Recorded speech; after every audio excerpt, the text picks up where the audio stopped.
बघत रहा APN news, सत्य आणि सकारात्मक। 1 जुलै हरित क्रांतीचे प्रणेते महाराष्ट्राचे माजी मुख्यमंत्री स्वर्गीय वसंतरावजी नाईक साहेब यांची जयंती तसेच हा दिवस महाराष्ट्र कृषी दिन म्हणूनही साजरा केला जातो। हरित महाराष्ट्राच्या जडणघडणीमध्ये ज्या थोर शिल्पकाराचे नाव इतिहासाच्या सुवर्ण पटलावर कोरले आहेत, त्यात स्वतंत्र महाराष्ट्राचे तिसरे मुख्यमंत्री वसंतरावजी नाईक साहेब।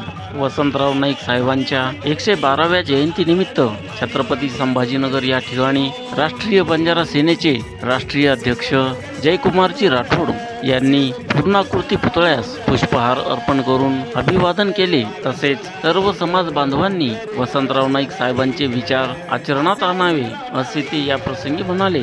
APN न्यूज साठी अर्जुन पवार, नौसावत, छत्रपती संभाजीनगर। बंजारा सेना राष्ट्रीय अध्यक्ष सन्माननीय जयकुमार भाऊ राठोड 501 रुपये बक्षीस दिले बद्दल खूप खूप धन्यवाद। शेर सादर करो जयकुमार भाऊ, शेर तमार सरू। हाँ, ये शोभा का बंदा है, किसी के सामने झुक नहीं सकता। ये शोभा का बंदा है, किसी के सामने झुक नहीं सकता। संत सेवालाल महाराज और वसंतराव नाईक, इनके सिवा किसी को मान नहीं सकता। डॉक्टर बाबा साहेब अम्बेडकर, इनके सिवा किसी को मान नहीं सकता। और आने वाले इलेक्शन में जयकुमार भाऊ इनको आमदार बनने से कोई माय का लाल रोक नहीं सकता, कोई रोक नहीं सकता।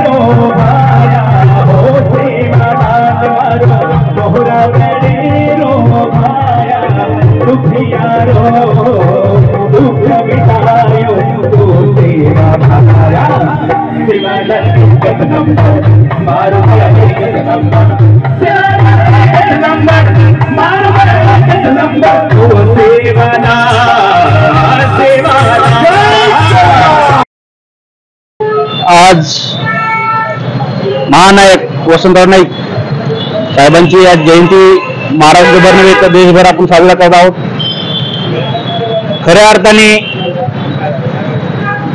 नाईक साहेबांनी बंजारा समाज काय आहे हे नाईक साहेबांमुळेच कळलेलं आहे। आणि नाईक साहेबांनी 11.5 वर्ष महाराष्ट्राचे मुख्यमंत्री म्हणून त्यांनी पदभार सांभाळलेला आहे। आणि महाराष्ट्रामध्ये ज्यावेळेस दुष्काळ होता, दुष्काळाच्या काळामध्ये महाराष्ट्राचे मुख्यमंत्री म्हणून नाईक साहेब होते। नाईक साहेबांनी हार न मानता महाराष्ट्राला घोषणा केली। पुण्याच्या शनिवारवाड्याच्या समोर त्यांनी घोषणा केली तर महाराष्ट्राला अन्नधान्यापासून पुनः नाही केलं तर मी वसंतराव नाईक मला या शनिवारवाड्यासमोर फाशी द्यावा अशी त्यांनी घोषणा केली।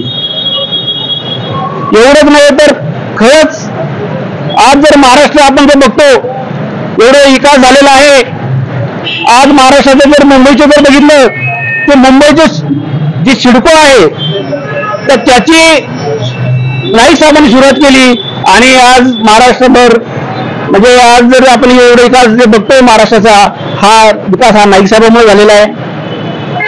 एवढं नाही, त्यावेळेस आपल्याकडे पाऊस भरपूर पडायचा पण आपल्याकडे पाणी साठवायला आपल्याकडे जागा नसल्यामुळे काही मोठे मोठे बंधारे नव्हते, मोठे मोठे तलाव नव्हते।